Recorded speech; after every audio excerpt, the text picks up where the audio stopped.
Ola a todos e a todas, somos a clase de sexto e hoxe queremos ensinarnos algo moi especial, como a natureza nos ofrece materiais para o noso día a día.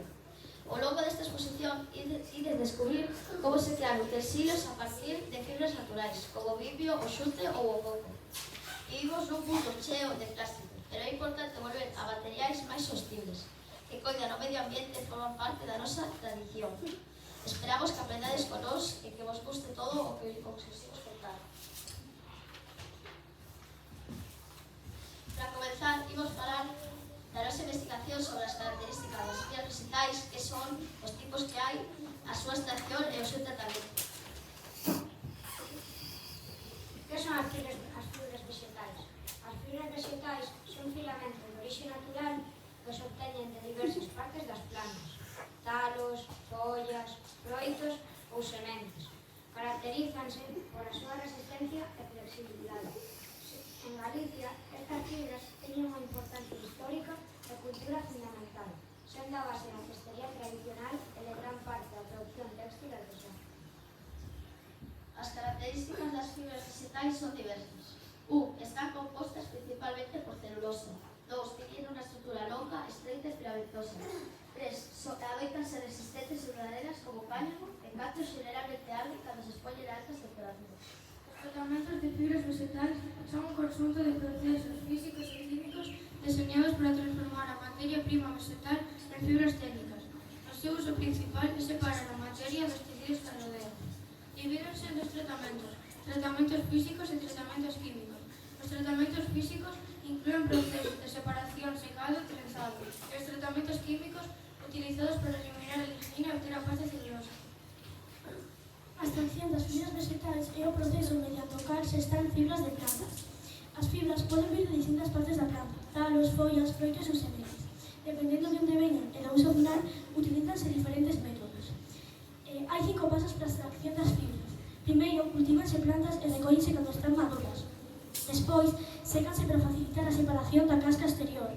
A continuación, quítase a casca deixando só o esqueleto fibroso. Logo,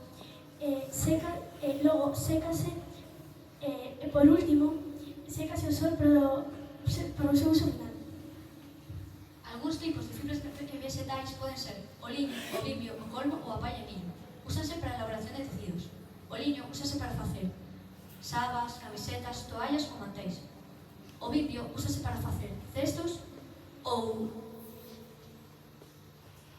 carritos, como ese. O colmo úsase para facer o teito das pallozas ou para fabricar corozas. E a palla e millo antigamente usábase para facer o recheo dos colchóns.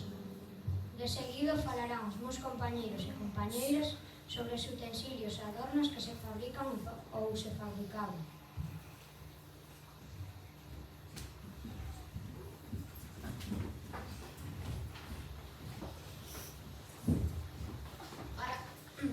Para comezar, vou falar dos utensilios de cociña. Os utensilios de fibras vegetais son obxetos para a cociña. Están todos feitos con planta. Son como superheróis do medio ambiente porque non usan plástico. Na nosa cociña empregase algúns. Por exemplo, coas barbas pelúas do coco fanse cepillos moi fortes para limpiar as botas. O bambú é unha planta que medre moi rápido e con ela fanse colleres, garfos e tabos para cortar a comida. Por que son tan bons? Son tan bons por 2 motivos. 1. Son biodegradables, resistentes e versátiles. E 2. Son suaves e non rayan os pratos. Os utensilios de limpeza de fibras naturais son alternativas biodegradables e libre de tóxicos que protexen as superficies delicadas. O seu uso reduce plástico no fogar, sendo ideais para barrer, fregar e fletar, dando a súa durabilidade e suavidade. De seguido, uns exemplos. Lufa. Lufa é unha esponxa vegetal que se utiliza durante o baño. Esparto. Fibra vegetal extremadamente forte coa que se facían as olas das alpargatas. Esponxas de celulosa para a limpeza doméstica. Ademais, son biodegradables e altamente absorbentes. Tipos de utensilios. Existen moitos tipos, porén, hoxe vou nomear outros exemplos. O mazo de madeira. Se crean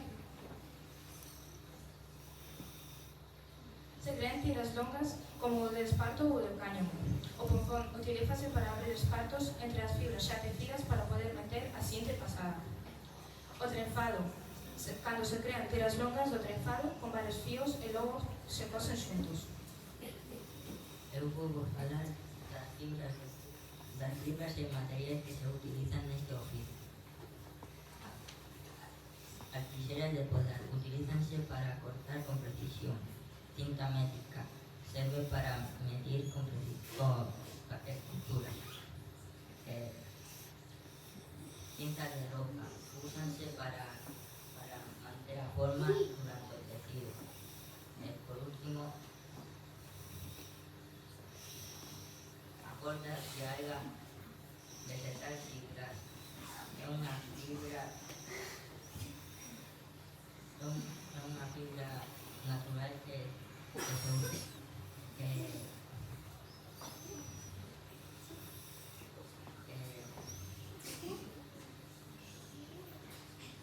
que crece na agua e é moi resistente. Agora, deixamos cos meus compañeiros que os van falar das técnicas de trenzado.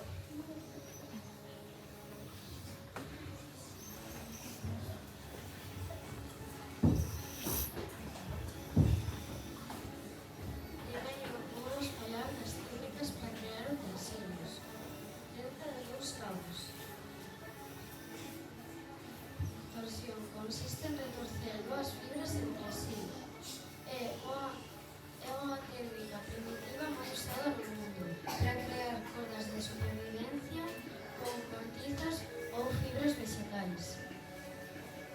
Trenza básica de 3 cabos. É a máis común e sinxela. Realízase cruzando alternativamente os fíos exteriores sobre o central. Trenza de 4 cabos. Trenza de 4 cabos. Proporciona un acabado máis ancho e decorativo. Úsase moito con materiais como xute para manualidades e macramé. E por último, tipos de trenzado. Trenzado de múltiples cabos. Técnica que combina 3, 4, 8 ou máis cabos trenzados entre sí en lugar de torcidos, o que resulta nunha corda máis flexible e resistente. Agora explicaremos os tipos de trenzados con fibras naturais e como varían según a técnica empleada. O número de cabos e a ubicación. Trenzados planos son aqueles que forman unha cinta ou banda ancha. Estes serven para fabricar alpargatas, cinturóns ou acabados de bombes. Trenzados redondos. Estes forman alrededor dun eixo central, creando así unha estrutura cilíndrica. É a técnica base para fabricar cordas ou sogas. E por último, trenzados especiais. Inclúen deseños máis complexos, como trenzas tubulares ou elásticas, utilizadas en aplicacións industriais ou decorativas específicas. A continuación, imos explicarvos os materiais máis utilizados na cestería. Estes son o vidro, flexible e resistente, o espaldo, moi duradeiro, a palma, liseira e fácil de traballar, e a caña, flexible e adecuado para exteriores. Cada un deles combina unha técnica de trenzado, un material concreto, un uso e os seus materiais principais. Agora imos falar de unhas cestas que conteñen estes tipos de trenzados. 1. As caixones de recolección. Utilizanse para transportar froitas, verduras, togomelos. É importante que permitan a ventilación para conservar ben os alimentos. E a súa técnica é o trenzado cruzado. Estes materiais son o vimbio e a cana. 2. Os canastros grandes. Utilizanse para transportar cargas pesadas, como leña, roupa. A súa técnica é o trenzado hidrolado. Os seus materiais son o vimbio grosso e as colas duras. As paredes utilizanse principalmente para transportar pan, entre outros alimentos. É importante que permitan a ventilación. E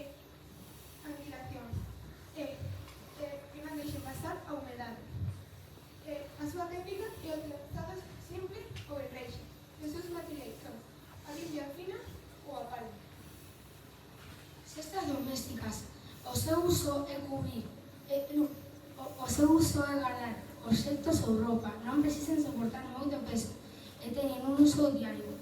A súa técnica é o trenzado simple ou en espiral, e os seus materiais o vimbio, o esparto e a palma.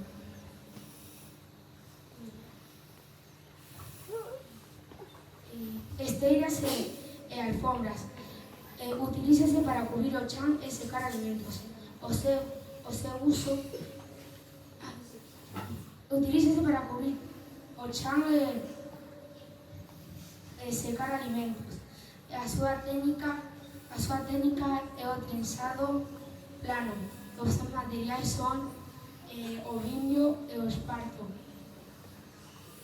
Bolsas de cestería fina. O seu uso pode ser persoal e decorativo, e a súa técnica é o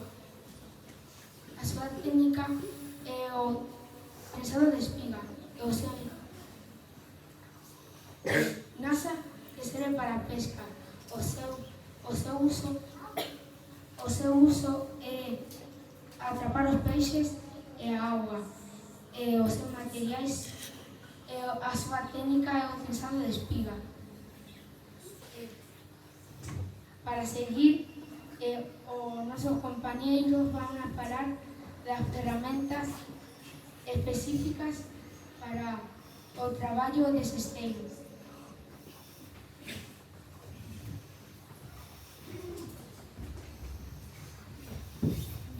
Seguiremos nós falando das ferramentas dos cesteiros. Moitas delas, as que vamos a falar, son comuns a outros oficios. Ímolo ver. As ferramentas de cestería son os instrumentos manuais utilizados polos artesáns para preparar, cortar, perforar e entrelazar fibras naturais, como por exemplo, biblia, cana ou xunco, na creación de cestos e outros obxectos tecidos. Para que serven as ferramentas de cestería? As ferramentas de cestería serven para preparar o material. As navallas e coitelas serven para limpar a casca e rachar as varas en tiras finas e flexibles. Facilitar o tecido. O punzón abre o contra as tramas para poder pasar as fibras sen mancar as mans.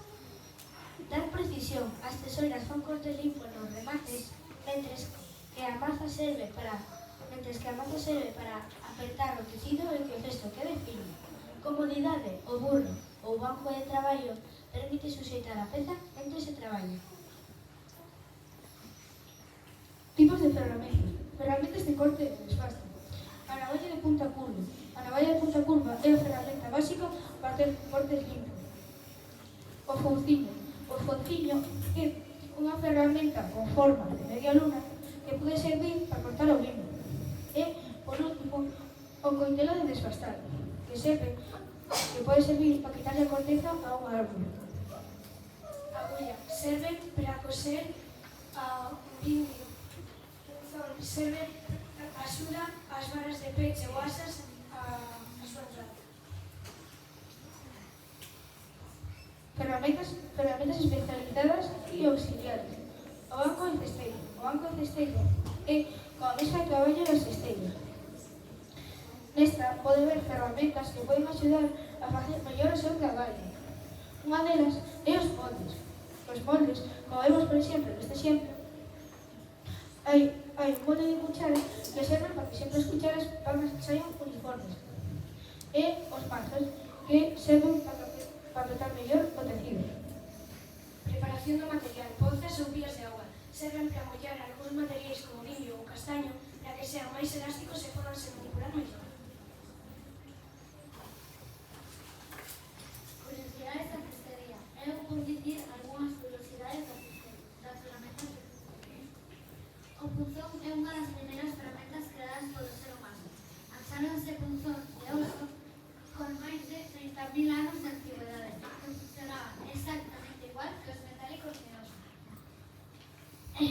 Abrindo paso para fibras de coser ou rematar. Ferramentas con nomes locais. Dependendo da rexión, as ferramentas poden tomar nomes moi peculiares. Por exemplo, en Asturias, úsase paxos ou carros para referirse a estruturas de gran tamaño. En as zonas vinícolas, úsase o ganfete, unha navalla curva específica para corte de árboles.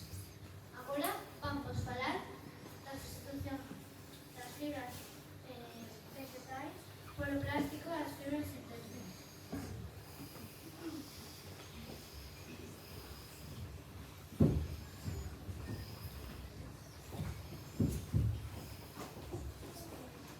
Antes de nada, temos que coñecer as causas da sustitución. Co paso do tempo, moitas cousas que antes se facían con fibra vegetal agora se fai con plástico. Por que pasou isto? Pasou por as ventaxas do plástico, que é moi resistible á humidade, que é máis rápido de producir e fabricar. Desventaxe da fibra vegetal, é máis lento de producir xa que hai que plantar. E, ademais, ten unha alta sensibilidade aos factores ambientais, a humidade, a sol, co que se estraga. O impacto nos oficios artesanais. Co paso do tempo, moitos oficios empezaron a perderse porque a xente usaba máis plástico ou fibras sintéticas no canto de usar as fibras vegetais. E queredes saber que consecuencias tivo isto? As consecuencias foron que moitos agricultores e artesanos perderon os seus traballos e tamén afectou a moitos animais como as abellas. Consecuencias ambientais. A visibilidade dos residuos. Mentres que as fibras naturais se degradan en meses, as sintéticas derivadas do petróleo poden tardar entre 10 e 1000 anos en desaparecer. A contaminación. Cando plásticos se degradan, se descomponen microplásticos que conteñen aditivos tóxicos. Estes aditivos acumúlanse na cadena alimentaria producindo problemas de saúde. O rexurdir do natural. A sensibilización. Nas últimas décadas, as políticas europeas apostan por reducir a produción e o consumo de plásticos do seu uso para reducir o seu impacto ambiental. A innovación. Os investigadores están traballando en crear biocompostos ou compostos biodegradables que non perxudiquen o medio ambiente.